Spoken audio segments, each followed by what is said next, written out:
Hola, ¿qué tal? Bienvenidos a este podcast Doble Densidad número 112. Mi nombre es Luis Eric Reynoso. Vamos a platicar de tecnología el día de hoy. Vamos a dejarlo de Apple para el final y vamos primero con las notas que no tienen que ver con Apple. La primera es que Meta, ya saben, Facebook a final de cuentas, desactivará los artículos instantáneos dentro del mismo Facebook. Si ustedes recuerdan, los artículos instantáneos pues eran una propuesta por parte de Facebook para hacer una web como que cargara más rápido en los teléfonos móviles y que fuera como más integrada dentro de la aplicación móvil de Facebook, donde cuando tú dieras clic a un enlace, pues te apareciera el artículo, ¿no? Por ejemplo, de un blog o de un sitio de noticias, te apareciera el artículo muy rápido, pero también como con un diseño más simple adaptado a Facebook. La idea precisamente era que los usuarios gastaran menos datos y ahorraran tiempo al abrir links externos, ¿no? Es como esta política por parte de Facebook, pues de tener a los usuarios todo el tiempo dentro de la aplicación y que no se vayan a ningún lado. Bueno, pues estos artículos instantáneos de Facebook por mucho tiempo fueron pues la manzana de la discordia. Se generó mucho rechazo por parte de algunos usuarios y sobre todo de algunos activistas de la web, pues porque mencionaban que estaban haciendo privativo la web, que es libre, y que pues era un formato que no respetaba ese tipo de filosofía. Google también por ahí tiene o tenía, porque tampoco sé en qué situación se encuentre, el de AMP. Pero bueno, Google AMP trataba de hacer lo mismo para dar resultados más rápidos en el momento de que un usuario buscara noticias o algún resultado dentro de Google, que en el teléfono móvil habría muy rápido y sin gastar tantos datos. Pues bueno, con el tema de los artículos instantáneos en Facebook, ya Meta dijo que va a dejar de darle soporte. Este formato fue estrenado originalmente en el 2015 y se supone que en abril de 2023 van a desaparecer, por lo que es un periodo para que le dé tiempo a los publishers o a los medios de comunicación para que reajusten lo necesario en sus páginas de Facebook. Y es que según declaraciones de Facebook, dice que actualmente menos del 3% de lo que la gente de todo el mundo ve en el feed de Facebook son publicaciones con enlaces a artículos de noticias. Esto es un dato importantísimo y muy valioso, el saber que solamente el 3% están viendo publicaciones con enlaces a artículos de noticias, y que naturalmente yo creo que no tiene que ver con que no haya publicaciones de ese tipo, sino que a final de cuentas Facebook las disminuye totalmente, limita en gran parte su visibilidad a los usuarios, pues porque es un link que los va a sacar de Facebook. Y entonces todavía rematan diciendo que como empresa no tiene sentido invertir demasiado en áreas que no se alinean con las preferencias del usuario. Pero esas preferencias del usuario no sabemos si son reales o si son inducidas por el propio algoritmo de Facebook, ¿no? Entonces, pues sí es algo interesante, me pareció este dato, y conocer que pues ya prácticamente los instant articles se van en abril de 2023 para no volver. Y yo les puedo contar un poco la experiencia que tuve con estos instant articles, y la verdad es que fue muy mala. Yo un tiempo intenté publicar bajo este formato de Facebook, porque pues siempre te la pintan con que no, pues si apoyas este formato te vamos a dar más visibilidad, y no fue así realmente. Por mucho tiempo le estuve metiendo un montón de horas a investigar cómo funcionaba, cómo optimizarlo, cómo diseñarlo, que eso yo siento que era el principal problema de los instant articles, y a final de cuentas no te regresaba todo el tiempo que le invertías a implementar esta tecnología de Google, tanto que obviamente con el paso del tiempo de los medios o de los publishers que empezaron a utilizar este tipo de formato, poco a poco lo fueron abandonando porque realmente no veían un beneficio palpable.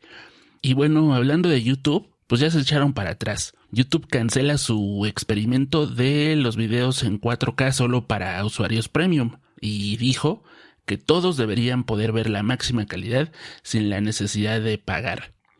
Esto obviamente luego pues de toda la polémica que se desató en diversas redes sociales donde los usuarios reportaban esa limitación. Pero bueno, pues qué bueno que ya se echaron para atrás y pues ahora hay que ver cómo lanzan su nuevo plan llamado Premium Lite, a ver si en algún punto llega a México, que sería como algo muy parecido a lo que platicábamos la vez pasada de el Netflix barato, que le quitaban la opción de descargar contenido y eso sería lo mismo que tendría este plan Premium Lite de YouTube, simplemente quitar los anuncios. Entonces, a final de cuentas, pues sí, vemos que la estrategia de YouTube para generar mayores ingresos, pues simplemente se va a concentrar en hartar a los usuarios con anuncios uno tras otro y cada vez más seguido y sin poder brincar y cada vez más largos con el fin de que paguen. Bueno, Sony está anunciando el nuevo control para PlayStation 5 que es el DualSense Edge. Va a llegar a México el 26 de enero, pero ya se va a poder apartar en algunas tiendas desde el 25 de octubre. Este nuevo control va a llegar a un precio de $200, por lo cual yo les diría que más o menos le echen unos 5,000 pesos por lo menos, que va a costar en México. No creo que cueste menos. Este nuevo control, pues les digo, es el equivalente al control Elite de Xbox. Por ejemplo, va a tener la opción de poder ajustar la sensibilidad del joystick y de los gatillos, ¿no? Para que más o menos se acople a tu estilo de juego o al género del juego que estás jugando. En ese mismo sentido va a poder guardar distintos perfiles, precisamente para, por ejemplo, si juegas un juego de carreras, un juego de peleas, un juego de gatillero en primera persona, pues puedes tener como esa flexibilidad de poder elegir distintas configuraciones que a lo mejor se adapten más a tu estilo de juego. Y algo muy importante es que también va a permitir pues remapear los botones para que te sea más cómodo hacer tal o cual acción, o si te acostumbraste a cierto esquema de control que tal vez el juego ya no incluye, pues de esa forma puedes simplificar un poco y facilitarte el poder utilizar este control con tus juegos de PlayStation 5.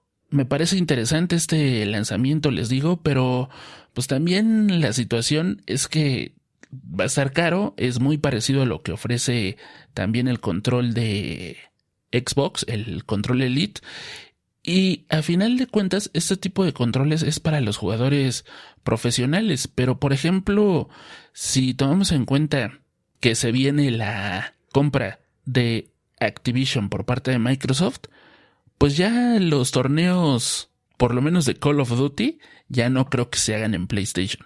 Entonces, pues sí, reduce un poquito allí su presencia, por ejemplo, en ese juego que les digo en Call of Duty, pero seguramente habrá muchos otros juegos que lo pueden aprovechar. Y eso también, quién sabe, o sea, es más bien una cuestión, desde mi punto de vista, es una cuestión que va en función del gusto del usuario, no tanto como una opción para los desarrolladores que integren tal o cual característica o función exclusiva del control Elite. Pues no va tanto por ahí, porque yo creo que es un nicho muy específico que está dispuesto a pagar esos $200 por un control. Y bueno, también nos enteramos de que Spotify está haciendo una encuesta, un estudio de mercado para poder valorar si es que los usuarios están dispuestos a pagar $20, háganme el favor, $20 al mes por una cuenta premium. Y es que pues ya desde hace tiempo se había rumorado esta cuenta o este plan de Spotify que sería el Spotify Hi-Fi, pero que tanto Apple Music como Amazon Music pues se le adelantó a Spotify, lanzó su servicio de audio de alta resolución por el mismo precio o sin cobrar más de lo que ya cobraba, y entonces pues le hago totalmente la fiesta a Spotify, que en ese momento pues tenía pensado cobrar más, como lo estaba haciendo Tidal, por la música en alta resolución.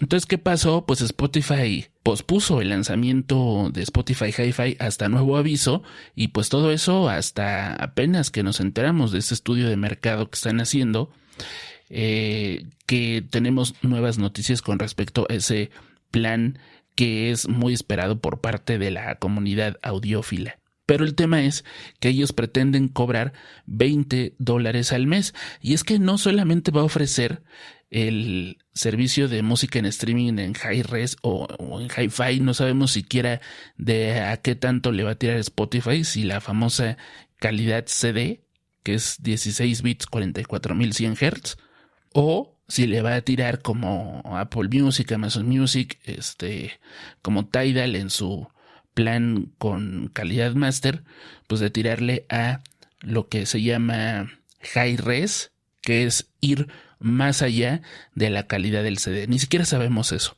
Pero bueno, poniendo en contexto, digamos, la calidad lossless o CD por lo menos, sería una de las cosas que incluya en este plan. Pero también, según Spotify, con lo que nos está convenciendo o está tratando de convencer a la gente, es con reducirle, bajarle ahí un tantito a los anuncios de sus podcasts originales.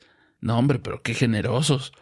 Y la otra razón que nos dan para contratarles ese plan es que nos van a ofrecer los audiolibros incluidos ya en esa cuota de $20 al mes, y no como hasta ahora le está haciendo, que es venderlos por separado. Pues bueno, a mí me sorprende que Spotify incluso esté considerando eso. Es que en realidad nadie lo va a contratar, porque son tres tipos de usuarios distintos. Es el usuario audiófilo, es el usuario podcastero sin publicidad y es el usuario que quiere audiolibros. Y esos tres usuarios no van a pagar $20 por usar solo una de las tres características premium que le ofrecen. Desde mi punto de vista, no hay usuario que tenga las tres cosas o que le interesen las tres cosas. El usuario audiófilo solamente le importa la música y ya, no se va a poner a escuchar podcast ni se va a poner a escuchar audiolibros. Él lo que quiere es tener la música en alta calidad, Beat Perfect, el mejor catálogo, el mejor master, la mejor versión, del mejor rango dinámico, el mejor formato. Está preocupado por otras cosas. El que escucha podcast y los escucha en Spotify y escucha podcasts originales de Spotify, no le interesa la calidad del audio porque escucha Spotify nada más. Es la única aplicación de audio que utiliza. Y los que escuchan audiolibros no se van a poner a escuchar podcast porque justamente están buscando audiolibros, porque están buscando un contenido distinto al que ofrecen los podcasts. Entonces es increíble que Spotify lo esté considerando de esa forma, y yo no creo que eso vaya a ser una realidad, porque precisamente, o sea, revisando los comentarios en redes sociales, nadie está dispuesto a pagar esa cantidad de dinero al mes por tener esas características que no aportan valor o el suficiente valor en relación al precio, porque los podcasts exclusivos de Spotify son unos cuantos. Los audiolibros que están disponibles en Spotify son muy poquitos y no hay en español. Y porque además a los podcasts ni les va a quitar los anuncios. Todos los demás podcasts e incluso los podcasts originales van a seguir teniendo anuncios. O sea, es totalmente intangible el beneficio de reducir los los anuncios en los podcasts originales. Pero bueno, para el usuario que pues es audiófilo, la verdad es que no creo que Spotify vaya a ser la respuesta al mercado que existe actualmente, que ya tiene sus competidores muy bien definidos, y que, por ejemplo, en el caso de Apple Music, y ahora sí prometieron, juraron y perjuraron que el próximo año van a lanzar su aplicación de escritorio para Windows de Apple Music, y por lo tanto estaremos esperando que esa aplicación tenga la compatibilidad de escuchar música en high res, porque hasta este momento pues Apple no da esa opción de manera oficial. No tienes que utilizar iTunes y no tiene la reproducción en high res en Apple Music si lo utilizas en Windows. Entonces pues eso defraudó mucho a la comunidad audiófila, que además utiliza Windows, que como en el mundo pues son la mayoría. Y entonces, pues, por ejemplo, yo en mi caso estuve probando el año pasado con ese anuncio de Apple Music, pues el servicio para probar la calidad de audio. Y sí, me gustó mucho, me gustó la calidad de audio, me gustó la aplicación, me gustó las recomendaciones, el algoritmo, el diseño. La funcionalidad de la aplicación no tanto, porque en Android en ese momento, hasta el año pasado que la probé, pues sí tenía varios bugs, pero que utilizando las versiones betas que por ahí uno podía tener acceso, se iban solucionando poco a poco. Tenía mejor catálogo también, eso hay que considerarlo, pero definitivamente lo que termina arruinando la experiencia de Apple Music para un usuario de Windows es que no hay una aplicación dedicada. Y entonces pues descarté, como muchos otros audiófilos, utilizar ese servicio porque no había una aplicación de Windows a la altura que ofreciera la calidad de Hi-Res. Si Apple cumple con esa promesa, es que se va a poner mucho mejor esa competencia entre Deezer, Tidal, Kous, Amazon Music con Apple Music de que lance su aplicación. Y en ese sentido, pues Spotify la va a tener muy difícil para poder vender planes de $20 cuando las otras compañías que ofrecen Hi-Res lo dan a $10 y cuando los usuarios de audiolibros y de podcast de Spotify pues no están interesados en la calidad de audio Hi-Res. Ellos están contentos con Spotify así como está, entonces no van a vender nada, estoy seguro, pero bueno, habrá que ver cómo realmente va a lanzar sus productos Spotify, porque hasta el día de hoy oficial no sabemos nada. Y Apple el día de hoy lanzó nuevos productos.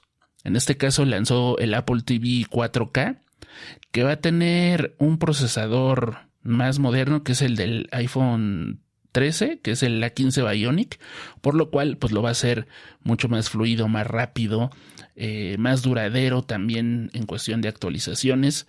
Además le bajaron el precio, va a estar en $3,199 en México o $129 el modelo más sencillo de Apple TV 4K. Obviamente va a ser compatible con Dolby Vision y HDR10 Plus. Y la característica que llamó la atención pues es que en el control remoto pues ya tiene puerto USB-C para poderlo cargar. Eso entonces confirma los rumores prácticamente de Apple con relación a que ya todos sus productos iban a incorporar este puerto y no el puerto Lightning, pues ya lo estamos viendo que es totalmente cierto.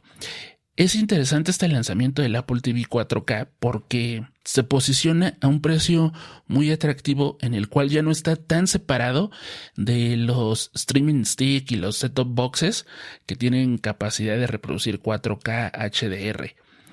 Eso, si tomamos en cuenta además la calidad del procesador y obviamente la calidad del software de Apple, eso sí va a llevar a mucha gente a replantearse el decir, híjole, le entro en un dispositivo ahí baratón, que sé que a lo mejor no me va a dar la misma experiencia, sobre todo en compatibilidad de aplicaciones y en fluidez, o le invierto al Apple TV 4K y sé que me va a durar más tiempo y además pues que me va a dar el caché de tener un dispositivo Apple. Desde ese punto de vista, les digo, me parece una oferta muy atractiva y estaría muy bien pues comparar contra todos los demás set-top boxes y streaming sticks que ofrecen este tipo de calidad en la reproducción 4K HDR, pues a ver cómo se comparan o qué tan lejos, qué tan cerca están de la fluidez y de la experiencia de usuario al utilizar este dispositivo y que a lo mejor allí es donde la diferencia de precio vale la pena. Por otra parte, Apple también lanzó nuevos iPads, el iPad Pro con procesador M2 y que este procesador M2 es el mismo de la MacBook Air y el iPad de 10ª generación con procesador A14 Bionic que es el mismo del iPhone 12. El iPad Pro más barato con procesador M2 va a costar $20,999 y el iPad de 10ª generación con el chip A14 Bionic va a costar $11,499. Estas actualizaciones pues obviamente no vienen exentas de polémica y es un poquito de lo que vamos a hablar.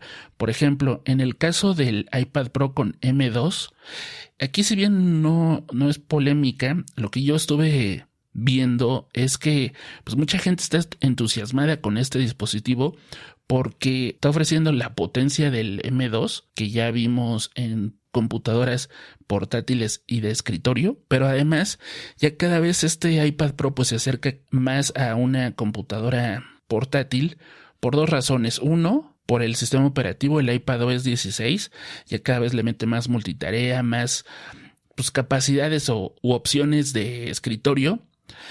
Y también el teclado, ya ven ese teclado así que que le pueden conectar al iPad el teclado oficial, pues cada vez es más parecido al de una MacBook. Por ejemplo, el touchpad cada vez es más grande, tiene compatibilidad como con esos mismos gestos que haces en la MacBook. Las teclas juran y perjuran también que te van a dar una sensación pues de teclado completo o de teclado de calidad, no un tecladito ahí de juguete.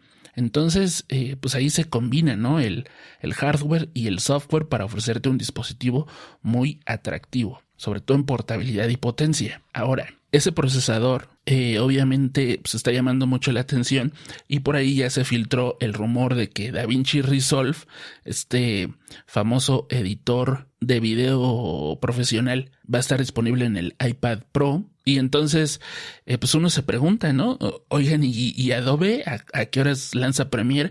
Y sobre todo, la pregunta que hacían los usuarios en Twitter es, ¿estaría muy gracioso de que llegara primero DaVinci Resolve al iPad Pro? Obviamente una versión que funcione bien, que no tenga errores, que no decepcione, pues, antes que Apple lance Final Cut en el iPad Pro. Sería muy, muy gracioso. Ahora, el tema es que si sale DaVinci Resolve en el iPad Pro y funciona bien, ya no va a haber motivo por el cual Apple y Adobe se guarden sus versiones de sus respectivos editores de video, ¿no? Porque es uno de esos casos en los que uno dice, ay, es como que está ahí muy patente el hecho o la sospecha de que las compañías se ponen de acuerdo para retrasar sus lanzamientos mientras no sea del todo necesario. Y de repente llega por allí un competidor no previsto que se les adelanta y entonces ay no, ahora sí vamos a lanzarlo, ¿no? Porque pues ya, ¿qué discurso les quedaría a Apple y a Adobe si DaVinci Resolve lo lanzan y funciona bien? Pues ya ninguno. Entonces, más allá de la anécdota de que sería gracioso de que DaVinci Resolve llegara al iPad Pro antes que sus competidores, pues más bien sería ya también cuestión de tiempo para que saliera Premiere y Final Cut en el iPad Pro. Y ahora, con respecto al iPad de 10ª generación, pues allí también hubo algunas polémicas, pero principalmente se confirmó fue lo del puerto USB-C. Por fin ya este iPad también tiene USB-C. Entonces, como les decía, es ya confirmado este rumor de que Apple abandona el puerto Lightning para integrar ya todos USB-C y ya no tener problemas en la Unión Europea. Este iPad tiene dos cosas que me llamaron la atención. Una es que le cambiaron la ubicación de la cámara de selfie para que en vez de estar en el lado corto, esté en el lado ancho de la pantalla para que sea más fácil, según ellos, pues hacer videollamadas.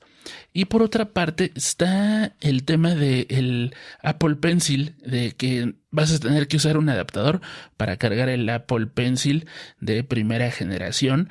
Y entonces, pues el tema allí es que realmente lo que está sucediendo es pues que ya hay más fragmentación en los dispositivos de Apple y por consiguiente en la compatibilidad de los distintos accesorios. Entonces, pues es una crítica que se le está haciendo a Apple, pero también obviamente ellos lo hacen para que compres el Apple Pencil más moderno y más caro.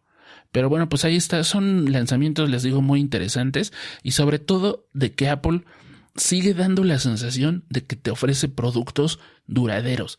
Es decir, un iPad de 10ª generación con el nuevo cable USB-C o puerto USB-C, el iPad Pro con M2, el Apple TV más rápido y más barato, cosa que ya casi no se ve o que es raro de ver, productos que bajen de precio, pero sigue dando esa sensación, les digo, de que sí te está ofreciendo un producto premium, pero que sabes que te va a durar, ¿no? Eso creo que hasta este momento sigue teniendo ese prestigio. Y pues por otra parte pues está el tema de darnos cuenta de cómo pues ya el día de hoy el lanzamiento de un iPad no es lo que era antes, ¿no? Ya lanzaron los iPads y ya sin mucho ruido, sin avisar tanto, sin hacer tanto ruido, porque también son dispositivos que se quedaron allí un poquito como estancados, el mercado de las tablets, pero que aún así Apple las mantiene y las mantiene siendo un referente del mercado. Pero bueno, pues eso fue todo por el día de hoy. Les recuerdo, suscríbanse en dobledensidad.com. También tenemos YouTube, ese nunca lo menciono, pero si por alguna razón ustedes prefieren escuchar podcast en YouTube, también ahí nos pueden escuchar. En la descripción del episodio encuentran los links, si no, dobledensidad.com, y ahí encuentran, y ahí no hay pierde. Bueno, mi nombre es Luis Eric, les agradezco mucho y nos escuchamos la próxima.